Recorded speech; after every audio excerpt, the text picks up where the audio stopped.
అన్నీ ఇవన్నీ సంక్షేమ కార్యక్రమాలకే ఈ ఈ డబ్బులన్నీ పోతున్నాయి. పోతున్నాయి. గతంలో చేసిన అప్పులకు మళ్ళీ ఇప్పుడు అప్పులు అవుతాయి కొంత. ఎందుకంటే ఆ వడ్డీలు కంతులు కట్టాలా, మళ్ళీ ఈ సంక్షేమ కార్యక్రమాలు అమలు చేయాలంటే కొంచెం రెవెన్యూ ఆదాయం లేకుండా పోతుంది. పోతే దీనివల్ల ఏమవుతుందంటే అభివృద్ధి అనేది కుంటుపడుతుంది రాష్ట్రంలో. ఓకే. సంక్షేమ కార్యక్రమాలకే సరిపోయా, ఇంకా అభివృద్ధికి ఏం డబ్బులు లేవు కదా. అదే ఆంధ్రప్రదేశ్ కదా. ఇది తెలంగాణ తీసుకుంటే ఇక్కడ దాదాపు గతంలో బీఆర్ఎస్ ప్రభుత్వం చేసిన అప్పులకే 44,000 కోట్ల రూపాయలు అప్పులు కంతులు పోతుంది. ఇది 1,20,000 ఎంతో ఉంది ఇక్కడ రెవెన్యూ తెలంగాణ రాష్ట్రంలో.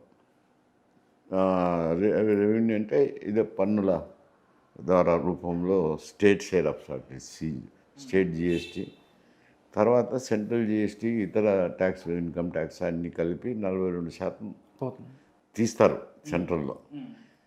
గతంలో 39 ఉండే, ఇప్పుడు 42 చేసినారు. 42లో వీళ్ళకి సెంట్రల్ షేర్ ఆఫ్ ట్యాక్సెస్ వస్తాయి. అంటే అన్ని రాష్ట్రాలకు పంచుతారు. అది గాడ్గిల్ ఫార్ములా ప్రకారం పంచుతారు. ఓకే. పంచినప్పుడు 60% పాపులేషన్, అలా అంటే నార్త్ ఇండియాలో ఎక్కువ పోతాయి. ఎందుకంటే వాళ్ళ కుటుంబ నియంత్రణ సరిగా అమలు చేయటం లేదు. అందుకే స్టాలిన్ అన్నారు, ఇప్పుడు మేము రూపాయి కడితే మాకు తక్కువ వస్తుంది అని. ఇక్కడ కూడా అయ్యే మాటలు మాట్లాడుతున్నారు. దీనికోసమే అక్కడ పోయినప్పుడు 42% తీసి పాపులేషన్ ప్రకారం అయితేనేమి, ఇంకొక అభివృద్ధి బ్యాక్వర్డ్నెస్ను ఇవన్నీ దృష్టిలో పెట్టుకొని పంచుతారండి 42% నుంచి రాష్ట్రాలకు, అన్ని రాష్ట్రాలకు. అది ఇక్కడ సెంట్రల్ స్టేట్ ట్యాక్సెస్ ఇవి కలిపితే ఈడ 1,10,000 1,20,000 కోట్ల ఆదాయం వస్తుంది తెలంగాణ రాష్ట్రానికి. ఈడ అప్పులు కంతులు కట్టిన 44,000 కోట్లు పోతుంది. మళ్ళీ 60% జీతభత్యాలు పోతే ఇక్కడ కూడా పెద్ద మిగలడం లేదు, 4,000 5,000 కోట్లే పోతుంది. అందుకే ఈ స్కీములు అమలు చేసేటప్పుడు పేరుకేమో అన్నీ అమలు చేస్తున్నారు.